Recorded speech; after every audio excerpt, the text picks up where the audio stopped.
Yeah. Okay.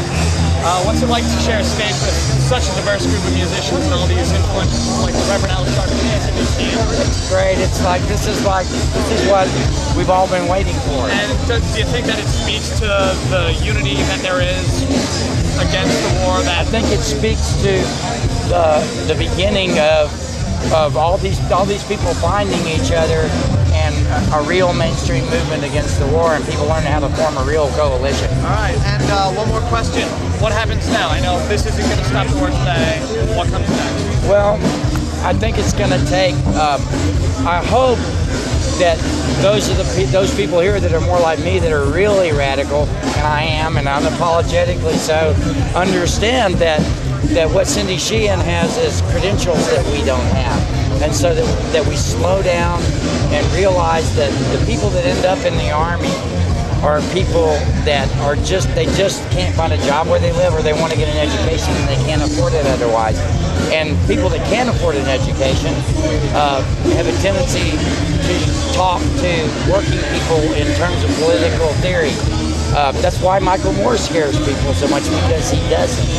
And it's the idea that we can bring all these people together and stay focused. There's lots of issues represented here, but what we're talking about today is the war.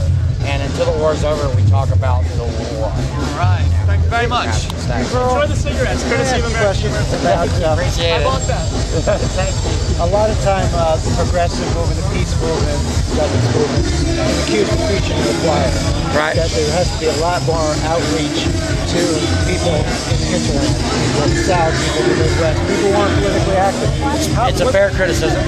How's the best way to do it? I don't know what the best way is, but I think that here we've got a diverse enough group here just backstage that it's the beginnings of being able to reach a broader audience. I think what you're seeing is right at the moment when some people who aren't activists, who didn't oppose the war from the beginning, were wondering, well, this is going on for 3 years now. I thought we were only going to be there a year.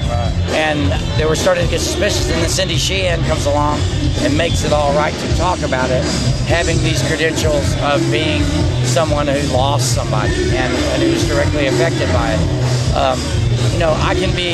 My opinion about this can be written off as just being a leftist, and I am a leftist. There's not need to have it. I believe that capitalism is fundamentally oppressive because it depends on a surplus of labor in order to thrive, period. But I also am really realistic about what this democracy is and what it isn't.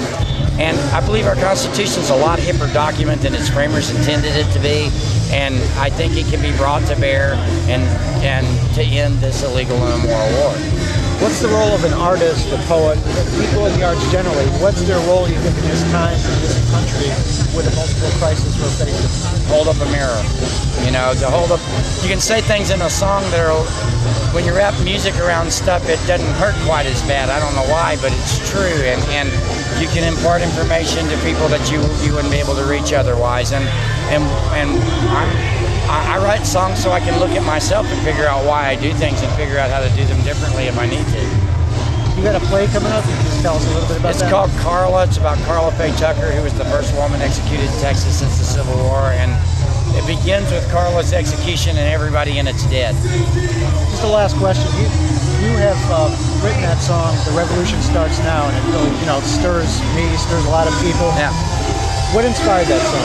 What were you trying to get across, and what came to you? I was hoping that, it's about the revolution starts the day that we wake up and we realize that it's going on whether we realize it or not. But it's about hope for this moment here today.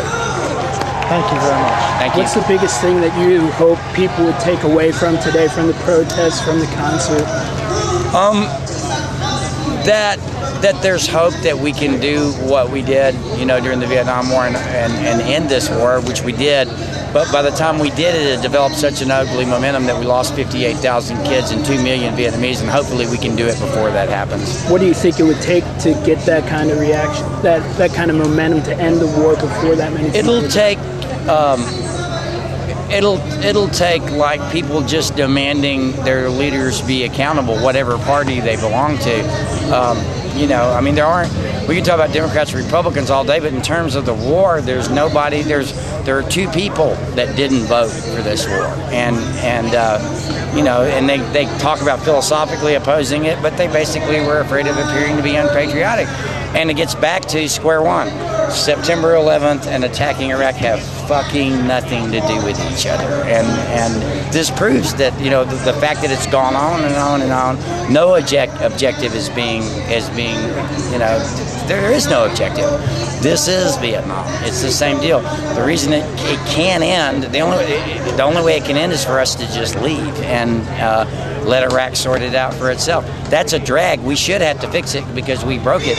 But you know what? Right now in this atmosphere, for the same reasons that we could not go in and help the people in New Orleans, and the same reason that the evacuation plan for Houston over the last 2 days failed, and, you know, like almost 3 million people got stranded, is because we don't have the money to spend on people, because we're spending it all killing other people on the other side of the world.